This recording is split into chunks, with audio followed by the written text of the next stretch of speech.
이렇게 고기 구워 먹으면 저 스님은 고기를 얼마나 먹고 싶었는지 절에서 내려와가지고 보살들하고 같이 먹지. 저렇게 아이고 지도 내가지고 얼마나 배고팠으면 저렇게 혼자 내려와서 절에서 내려와서 혼자 먹고 있노 이렇게. 네, 안녕하세요, 주관님. 저는 중고등학교 진로 인성 강의를 하고 있는 강사입니다. 요즘 학생들의 꿈, 인성, 이 모든 것들을 돈과 관련되어서 미래로 꿈꾸고 만들고 있어요. 돈보다 좀 더 긍정적이고 희망적인 꿈을 꿀 수 있게 어떻게 하면 강의를 잘 할 수 있을까요? 이렇게 적으셨습니다. 인성 강의 우리 아이들에게 정말 중요한 일을 하시네요. 네, 인성 강의를 하고 있는데 이제 아이들이 요즘은 뭐 제가 돈에 관해서 이렇게 질문지를 쓴 것도 요즘 최원님께서 그 기존 명성대학 시간에 이렇게 사기를 당하신 분, 돈에 관해서 막 로또 어쩌고 막 이런 그런 법문을 많이 해주셔서 이게 돈에 대해서 한 번쯤 더 생각하게 되더라고요. 근데 강의를 나가게 되면 아이들의 넌 미래 꿈이 뭐야? 어떤 일을 하고 싶으면 모두 다 돈에 관련돼서 이렇게 너는 그 돈으로 뭘 하고 싶니? 어떤 세상을 이루고 싶어? 더불어 잘 살고 싶은 거야? 막 이렇게 물어보긴 하는데 그 뒤에 질문에서 좀 어떤 식으로 긍정적인 미래 비전을 좀 아이들에게 제시를 해줘야 될지 그런 부분이 상당히 고민이 되더라고요. 너도 한번 사기당해봐 이럴 순 없잖아요. 그래서 이제 가장 먼저 친구들이 돈에 대해서 의지하고 성공에 대해서 의지하고 명예에 대해서 의지하고 인기에 대해서 의지하는 것은 이 세상 지금 이 시점에 SNS가 발달하고 그리고 뭔가 누군가가 보여지는 그런 유튜브 시대가 이렇게 발전됐잖아요. 누구나 다 자기네 방송국을 만들 수 있는 그런 시대가 돼버렸잖아요. 그러다 보니까 시각적으로 보여지는 것에 대한 모든 집중이 되어 있죠. 이 시선, 눈으로 보는 것. 이게 이제 가장 큰 문제거든요. 조선시대에서는 눈으로 보는 것이 내 앞집, 내 뒷집, 내 동네밖에 없었는데 지금은 세상 전 세계를 보기 때문에 수없이 많은 팔로워와 팔로잉을 하면서 서로의 소통을 하고 그 사람이 누군지 모르면서 그 사람의 보여지는 인스타나 페이스북을 보면서 스스로가 마음을 자꾸 비교하기 때문에 이 시점에는 그게 비교하고 돈에 대한 관점이나 더 커져 있어요. 옛날에는 내 마을에만 비교했는데 지금은 전 세계와 비교하는 시절이 되어버렸으니까.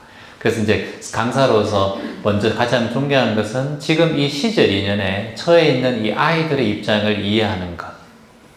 이게 이제 시절 인연이라는 표현을 하거든요. 시절 인연에 맞닥뜨린 이 세계를 내가 해안으로 떠서 먼저 이걸 인정하고 바라보는 것. 예전에 제가 어릴 때 8살 때 10살 때만 해도 자치게 하고 딱지 따먹게 하고 구슬 따먹게 하고 숨바꼭질 하면서 무궁화꽃이 피었습니다 이렇게 보면서 살았는데 지금은 그런 걸 전혀 안 하죠. 민속놀이 밖에 안 됐죠. 지금은 다 스마트폰으로 게임하고 이제 문화와 이제 세계가 바뀌었다는 거죠. 그 세계가 바뀌었으니까 그 바뀐 세계를 우리가 먼저 어른이 인정하고 받아들이는 마음이 있어야 아이들에게 이걸 인정하고 받아들이고 뭔가를 이해할 수 있는 강사님이나 부모가 될 수 있다는 거죠. 근데 우리가 예전에 생각했던 공부만 해서 또는 성적이 좋아서 대학을 좋은 데 가고 이제 공부만 하고 책만 보고 이 시대는 이제 이미 지나왔는데 우리의 생각은 아직까지 책만 보는 거 좋아하고 스마트폰 보는 거 안 좋아하고 게임하는 거 안 좋아하고 왜냐면 시대가 바뀌었는데 안 그래요? 최근에 제가 아는 분 중에 한 명, 중학교 3학년인가 2학년인데 그 친구는 게임을 좋아해요. 게임을 좋아하는데 다 한국 게임이 이제 다 게임을 체험하고 나니까 재미가 없는 거예요. 그래서 이제 외국 게임을 이렇게 하게 된 거예요. 영어를 그냥 통달했더라고요. 영어를 그냥 스피킹이 다 되더라고요. 게임으로 배운 거예요.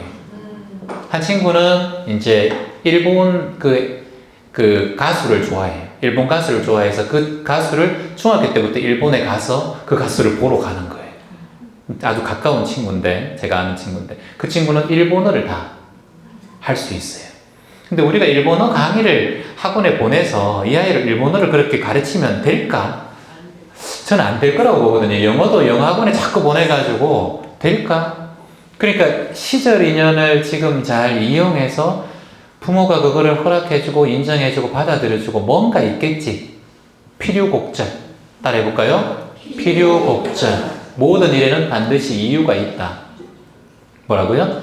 모든 일에는 반드시 이유가 있다. 그 말을 저는 꼭 이 세상에는 필요한 말인 것 같아요. 그래서 지금 내가 아이가 돈에 대해서 관심 있고 성공에 대해서 관심 있는 모든 마음들은 이 시절 인연으로 인해서 일어난 것이기 때문에 내 고정관념, 어릴 때부터 생각했던, 강사로서 생각했던, 우리 대학 시절 때 생각했던 그 마음이 우리 지금 무의식 속에 있거든요, 사실. 시대는 바뀌어가는데 내 무의식은 사실 어찌 보면은 이 30년 전의 의식으로 있어요, 우리는 지금도. 그게 업이고 습관이기 때문에. 그래서 그걸 먼저 방향성을 바꾸는 게 제일 중요해요. 지금 정말 너무나 빠르게 무인 차가 움직이고 세상의 모든 곳을 지금 일일 생활권이 된 지구촌이 돼버렸지 않습니까? 이 시대하고 지금 우리 30년 전에 우리가 클 때 생각하고는 전혀 다르다는 거예요. 그래서 우리가 일단 생각하는 게 오류일 수 있다는 걸 먼저 어른들은 마음에 먼저 가지는 게 저는 중요하다고 봐요. 그래서 지금도 인성 진로 강의에서 아이들이 돈에 대해서 미래를 꿈꾸고 이제 성공에 대해서 미래를 꿈꾸는 것은 이 시대 아이들이 세상을 바라보는 관점이 이미 바뀌어 있다. 우리는 옛날에 서당에서 하늘천 따지하고 인성을 키웠지만 이제 이 시대 바뀌어 있다는 거 먼저 인정하고 난 다음에 아 그래? 아 돈에 대해서 아까 말씀하셨듯이 돈을 그렇게 벌려고 하는 이유가 뭐야? 이렇게 물어본다든지 이 아이들에게 구체적으로 막연한 것이 아니라 이제 이 아이가 이것으로 인해서 어떤 걸 만들려고 하느냐 이걸 하나하나 물어보면 좋아요. 자 예를 들어서 제가 여러분에게 묻겠습니다. 돈을 지금 여러분이 100억이 있다. 내가 원하는 게 100억이다 자산가다 또는 500억 자산가다라고 생각해 봅시다. 자 그러면 내가 지금 돈을 많이 벌었어요. 500억을 벌었어요. 그러면 지금 일을 계속 하실 겁니까? 안 하실 것만 물으면은 거의 대부분 제주도나 이런 데 땅을 사서 별장에서 낚시도 하고 배도 좀 타고 뭐 이렇게 모래사장에서 누워가지고 선탠도 좀 하고 오일 막 쳐발라가 막 건들건들하게 이렇게 하면서 이렇게 오렌지 주스 옆에 놔가지고 막 이렇게 파라솔 쳐가 이렇게 막 누워가지고 이렇게 있는 걸 꿈꾼단 말이죠. 한 번은 하와이 가고 한 번은 필리핀 세부 가고 이렇게 막 꿈꿔요. 근데 이제 보통 그렇게 여행도 계속 다니다 보면은 좀 지겹거든요. 지겹단 말이죠. 그래서 한 곳에 정착하기를 원해요. 뭐 강원도나 또는 제주도나 안 그렇겠어요, 여러분? 딱 해놓고 이렇게 오션뷰에 딱 해가지고 이렇게 딱 이렇게 있는데 근데 지금 내가 이제 제주도에서 그렇게 반년은 살고 있단 말이에요. 가보면 그 앞에 내가 바닷가에 들어가고 싶고 스킨스쿠버 하고 싶고 낚시하고 싶고 이렇게 하는데 거기에 제가 낚시하는 분들하고 방파제에 가서 얘기를 해보면 뭐 하다 오셨어요? 아 치킨집 하다가 장사가 안 되게 문 닫아가 지금 낚시하고 이렇게 해변에 놀고 있어요 이렇게 얘기해요. 그분도 망했는데도 그 사람의 마음이나 내가 하는 일은 하고 싶은 거는 비슷한 일들이에요. 근데 이 사람은 돈이 많고 적고 뿐이죠. 마음의 평화와 마음의 돈을 많이 가진 사람이 그걸 하느냐 행위는 비슷하다는 거예요. 내가 좋은 차 타고 좋은 데 가서 쉬고 싶은 거 근데 결국은 내가 해변은 다 무료예요. 그리고 산에 둘레길도 다 무료예요. 거기 보면 돌다 보면은 돈 많은 사람들이 와서 둘레길 막 돌고 있는 사람도 있고 어떤 사람은 마음이 우울해서 성공이 실패해서 그 도는 사람도 있어요.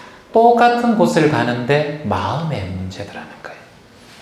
그래서 제가 생각할 때는 이 아이가 원하는 것 어떤 사람이 뭔가를 원할 때 네가 결국은 그 종착점에 가서 뭘 원하느냐 가장 내 마음을 쉬고 싶은 거예요.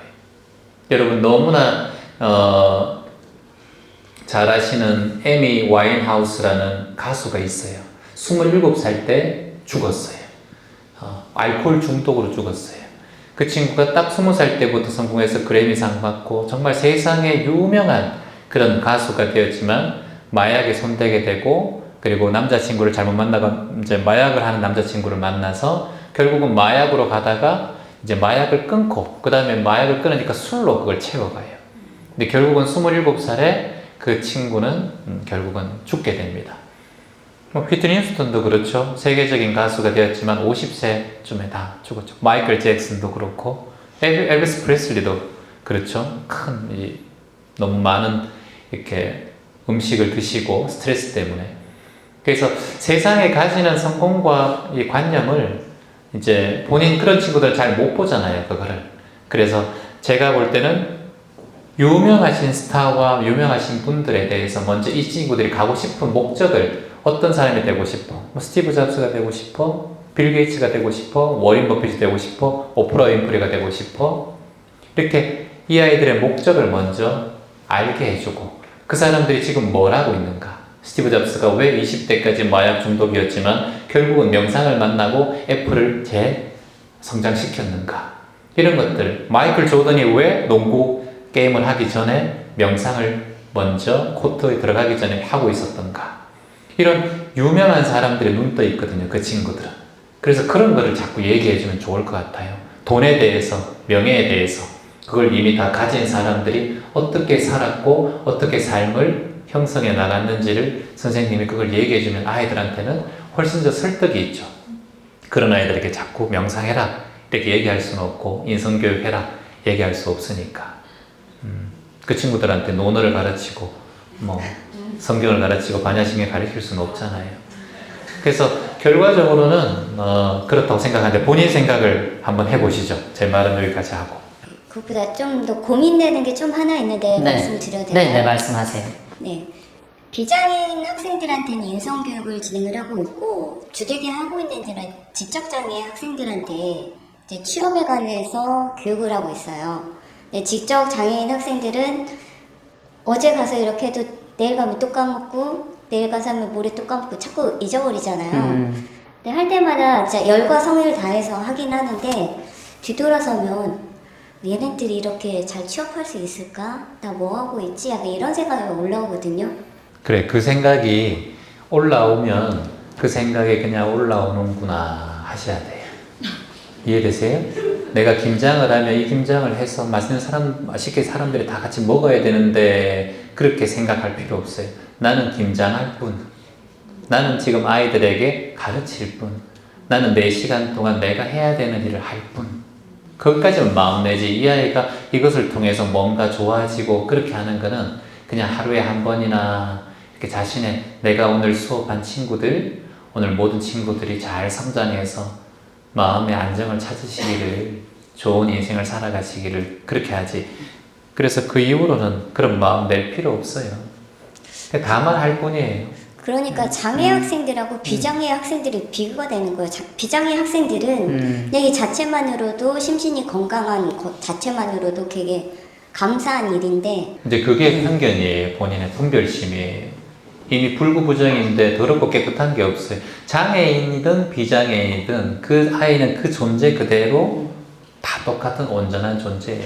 여기가 작은 나무가 있든 썩어가는 나무가 있든 내가 물을 주고 죽어가면 어쩔 수 없는 거예요. 최선을 다해서 할 뿐이고 옆에 있는 아이 이 나무가 더 성장해서 크다고 해서 이 나무를 더 좋은 나무라 생각하는 게 분별심이에요. 7살까지 살다가 죽은 아이가 불쌍하다 생각할 필요 없어요. 그 아이는 어른 돼서 스트레스 받는 그 아픈 세상, 일체계고의 세상을 맛보지 않고 어린 시절에 피터팬처럼 세상을 마무리한 거예요. 그렇게 보셔야 되는데 7살 죽어서 불쌍하다 자꾸 그렇게 생각하면은 부모는 자꾸 그 실패한 인생에 아이에 대한 미안한 마음은 자꾸 일어나잖아요. 떠난 아이가 어떻게 삶을 다시 되돌아올 수 있겠습니까? 이 그대로 괜찮은 거예요. 이 그대로 예를 들어서 이런 나무가 너는 왜 꽃이 안 피니? 줄기밖에 없니? 너는 꽃이 피서 예쁘다. 이거 아니에요. 꽃 피는 대로 소중하고 꽃 안 피는 나무가 있어야 또 어울리는 거예요. 안개꽃을 좋아하는 사람도 있지만 안개꽃은 다른 꽃을 받쳐주는 꽃으로 많이 쓰잖아요. 그것처럼 안개꽃이 없으면 그 꽃이 빛나지가 않잖아요.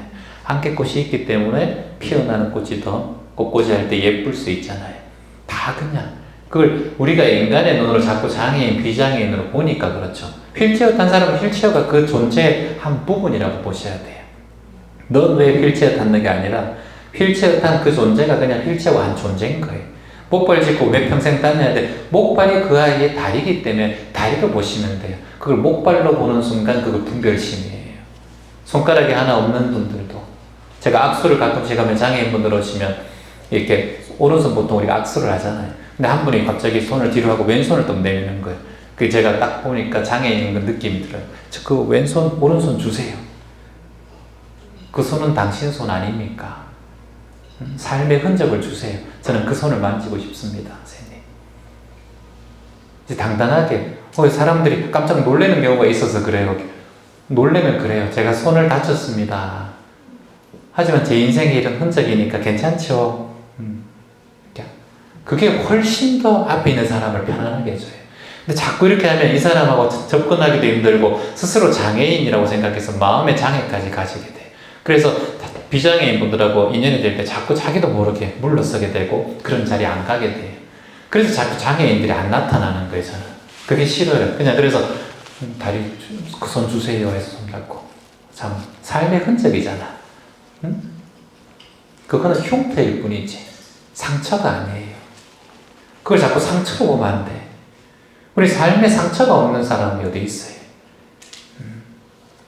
그게 흉터란 말이에요. 여러분들이 몸에 어떤 자국 있고 아이를 제왕절개해서 하신 분도 계시고 몸에 상처가 있는데 그걸 자꾸 흉터라고 그 상처라고 생각한단 말이에요. 그건 삶의 그냥 어찌 보면 나한테는 역사와 같은 거잖아. 자랑스럽게 생각해야지. 내 마음 스스로가 자꾸 뒤로 가게 하지 말고. 그래서 선생님도 지금 장애인들을 보는 마음에 장애인이든 비장애인이든 똑같은 한 존재로 보시면 돼요. 꽃이 있든 꽃이 없든 모든 존재가 가시덩굴도 가시덩굴에 여러분 탱자 나는 거 알아요? 탱자 가시덩굴에 탱자가 향기가 얼마나 좋은 줄 알아요? 병충해도 없애주고. 근데 그게 가시덩굴이 있을 때는 여기 왜 가시가 있어 찔리네 이러지만 그게 요즘 귀해요 탱자가. 그거 약으로도 해먹고 냄새도 나고. 그래서 모든 것을 가시덩굴이 있는 것만 보지 말고 장애인분들은 오히려 더 장애인의 마음을 다 잘 이해하잖아. 비장애인보다. 그래서 더 그분들에게는 우리보다 더 큰 마음이 있을 수 있지. 우리가 모르는. 어떻게 생각해요? 네, 제 관념이 저를 먹고 있었다는 걸 깨우쳤습니다. 감사합니다. 네, 감사합니다. 근데 뭐 보통 다 그렇게 생각해요. 보통 다 그렇게 생각하고 그렇죠. 선생님이 지금 이걸 질문해 주셔서 우리가 저도 한 번 더 눈 뜨게 되는 거고 너무 질문이 좋았어요. 역시 강사입니다. 예. 아무것도 하고 싶지 않다. 그럴 땐 그냥 이렇게 보내도 될까요? 이렇게 적으셨습니다. 그런 마음이 언제 일어나요? 사실은 그게 큰 고민은 아니고 오늘 한 번 더 뵙고 싶어서 왔고 저도 뵙고 싶었어요. 네, 질문지를 받고 그때 고민을 생각해 봤는데 요즘 아무것도 안 하고 있거든요. 그냥 아이만 키우고 이러고 있는데 약간 조급함이 올라오더라고요. 그 아이 키우는 게 아무것도 안 하고 있는 거예요? 제일 중요한 거 아닐까요? 그 세상에? 아이 키우는 거? 그동안은 제가 공부한다고 좀 이렇게 외면했는데 많이 놀아주긴 하거든요. 근데 항상 그 새벽에 일어나서 공부했던 습관이 있는데 계속 잠을 너무 많이 잔다던가 막 이런 게 약간 조바심이 나서 이것도 괜찮을까? 그게 이제 먼저 직장에서 열심히 일하던 정말 오피스에 나가서 일하고 열정적으로 하던 아이가 없을 때 그런 업이 있으니까 아이 키우는 이 일이 어찌 보면은 그 일보다 다르게 자신의 삶을 느낌을 느끼는 것 같은데 그렇지 않을까요? 제가 맨날 새벽에 일어나서 공부를 했었는데 그 왜 새벽에 일어나요 그러면 또? 근데 그게 자꾸 더 자게 되고 오늘 네. 자꾸 더 자게 되면 오늘 네. 본인의 이름이 이제 긍정맘이라고 적었으니까 이제 뭐 A4 용지에 이제 컴퓨터를 켜서 한글을 켜요. 그렇게 해가지고 A4 용지에 이렇게 크게 해가지고 긍정사 이렇게 써가지고 붙여놔요. 저기. 그래가지고 내 집을 절로 생각하고 오늘 아침부터 새벽 3시 반에 일어나서 긍정사 아니 교회 믿으면 뭐 긍정교회 이렇게 해가지고 나는 집사다 뭐 또 나는 목사다 이렇게 생각하고 자신이 이제 비군이 됐다 생각하고 좀 그렇게 한번 해봐요. 자녀도 동자성들 그 베이비박스에 버려주면 아이들도 키우는데 본인의 자식인데 키우기도 얼마나 좋고 응? 그렇게 하면 되지. 자녀 이제 키워보니까 몇 살이에요? 8살, 10살입니다. 엄마가 힘들 때도 있겠다 많이. 그쵸? 그동안 자식 키우느라 얼마나 힘드셨겠어요. 제가 지난번에 뵀을 때도 이제 제가 그때는 좀 많이 고민스럽고 약간 좀 현실 도피하고 싶고 그랬었는데 만나 뵙고 제 고민이 너무 좀 작아서 부끄러웠는데 오늘 또 그래, 항상 부끄럽게 해주셔서 감사합니다. 고맙습니다. 너무 잘하고 있어요. 긍정사를 이렇게 하나 만드세요. 그리고 아침에 딱 일어나서 알람 맞춰서 새벽 3시 반부터 딱 일어나서 명상 탁 일어나서 10분 하고 108배 탁 하고 오늘도 우리 가족들 8살, 10살 우리 동자승들 이렇게 하면서 그리고 아이들을 스님으로 부르세요. 아이들 이름은 채완 스님 뭐 이렇게 자녀 이름을 그렇게 그래서 부르고 이제 그 남편을 이제 주지 스님으로 부르고 얼마나 좋아요. 그래가지고 가정을 이제 종교 생활을 하면서 자신의 이제 결혼하기 전에도 수행을 또 하셨으니까 공부도 하셨고 하니까 그런 마음으로 하면 훨씬 더 삶이 더 다이나믹하게 될 것 같네. 본인 수행도 도움이 되고. 안녕하세요 선생님, 감사합니다. 8월에 직장 따돌림이라 생각하고 괴로워서 마인드 리셋 수업에 참석했던 학생입니다. 그리고 귀천대학생입니다. 선생님 말씀대로 작은 것이라도 나누고 열린 마음으로 동료들을 대하고 소통하려고 노력했더니 매일매일 좋아지고 있습니다. 일체유심조, 괴로운 마음이 올라올 때마다 알아차림하고 있습니다. 현재 명상 수행 108배 정진하고 있어요. 요즘에 어떠세요, 마음은? 그때 수업 받고 이후로? 많이 좋아졌어요. 많이 좋아졌어요. 아, 그래요. 직장에서는 8월부터 이런 직장 때문에 좀 힘들다는 내용이 있었는데 요즘은 좀 어때요? 지금은 많이 좋아졌어요. 많이 달라진 것 같아요. 네, 같이 밥도 먹고 해요. 그때 10년인가 직장 생활 다니는데 10년 동안 혼자 점심때 밥을 먹었다. 아무도 같이 밥을 먹어주지 않았다. 그전에는 같이 있는 동료가 있었는데 그 코로나 때문에 그만두셨거든요. 그래서 저 혼자 먹게 됐어요. 그렇죠. 코로나 전에는 그래도 한 명과 같이 먹었는데 네. 지금 그래서 밥 좀 같이 먹고 싶다. 맞아요. 그렇게 지금은 밥도 같이 먹어요? 네, 가끔은 같이 먹고 지금은 혼자도 괜찮다 이렇게 받아들이니까 이제는 마음이 편해졌어요. 같이 먹을 때도 좋고 혼자 먹을 때도 좋은데 이제 본인은 밥 먹는 거에 조금 이렇게 그때 좀 마음이 상처를 많이 받았죠. 네, 혼자 나가서 걷게 되면은 다 식사하시고 점심시간에 커피 마시면서 다 끼리끼리 이렇게 다니잖아요. 저는 혼자 있다는 그 자체가 좀 괴로웠어요. 네, 그래서 저도 같이 다니고 싶다는, 친구가 있고 싶다는 그런 마음? 네, 그런 게 있어요. 그 두 분, 세 분 앉아서 같이 이렇게 얘기하는 거 네. 물론 이제 좋아 보일 때도 있죠. 네. 좋아 보일 때 있는데 그 때로는 혼자 있고 싶을 때가 있을 거예요. 어쩔 수 없이 이제 회사에서 인연관계 때문에 또 같이 먹어야 되나. 혼자 있으면은 둘이 있을 때도 좋고 근데 둘이 계속 있다가 혼자 갑자기 내 혼자 좀 시간 가질게 하면 니 무슨 일 있나? 자꾸 그렇게 묻거든요. 그래서 저 친구는 혼자 있으니까 같이 있을 때도 좋고 또 둘이 있어도 편하고 그래서 사람은 혼자 있을 때 외로운 사람은 둘이 있어도 외롭다 그러잖아요. 네. 근데 둘이 있어도 외로울 때는 그거 외로움이 아니라 괴로움이다. 그래서 내가 혼자 잘 사는 사람은 둘이 있어도 잘 살아요. 근데 혼자 자꾸 외로움을 느끼고 힘들어하는 사람은 둘이 있어도 외로움은 곧 찾아옵니다. 같은 침대, 같은 이불을 덮고 자도 외로움은 찾아오고 자식 있으면 괜찮겠다 하지만 자식 키워놓고 자식까지 나를 외면하네. 그래서 또 외로움을 그때는 그 혼자 있을 때 외로움보다 훨씬 더 큰 외로움이 찾아와요. 그래서 혼자 잘 자신의 취미를 가지고 혼자 행복을 찾아가고 혼자 커피를 마시고 혼자만에 있는 시간을 잘 가지는 사람은 둘이 있을 때도 잘 얘기 잘하더라고요. 근데 혼자 못 있고 자꾸 누군가에 기대려고 하고 누군가를 자꾸 같이 머물려고 하는 사람은 혼자도 못 있고 같이 있을 때도 집착하게 되고 저 사람이 조금만 나에게 연락을 안 받으면 무슨 내가 잘못했나? 자꾸 집착하는 마음이 생기더라고요. 그래서 중요한 것은 혼자서는 힘 이게 더 중요하다고 저는 보는데 그래서 지금 잘하고 있네요. 그래도 네. 수업 한번 듣고 그런 마음을 내주셔서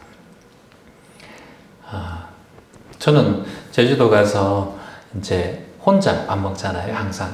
그러면 이제 흑돼지 가끔씩 먹고 싶을 때가 있는데 혼자 가면 혼자 안 됩니다 이렇게 얘기해요. 그러면 2인분 주세요 이렇게 이제 바로 얘기해서 2인분을 먹어요. 꾸역꾸역. 반은 사옵니다. 반은 굽어서 사오고 다음 집에 와서 먹는데 그러면은 혼자 먹을 때 좋아요. 다른 사람은 다 가족끼리 와서 먹거든요. 삼겹살을 혼자 앉아서 먹는 사람은 거의 없어요. 뭐 카레집이나 뭐 이제 볶음밥집이나 이런 데는 혼자 돈가스집 혼자 먹는 사람 많은데, 근데 전 좋아요. 그렇게 해서 이상한 거 덮으시고 앉아가지고 이렇게 고기 구워 먹으면 저 스님은 고기를 얼마나 먹고 싶었는지 절에서 내려와가지고 보살들하고 같이 먹지. 저렇게 아이고 지도 내가지고 얼마나 배고팠으면은 고기 먹고 싶었으면은 그래 저렇게 혼자 내려와서 절에서 내려와서 혼자 먹고 있노 이렇게 구석에 앉아서 먹으면 그런 말을 하고 막 수근수근 들어요.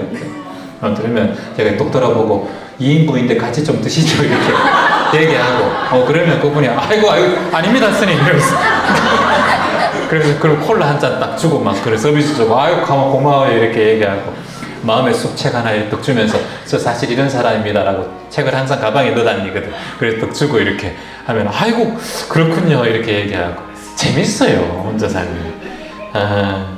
여러분 박수 한번 주세요. 예.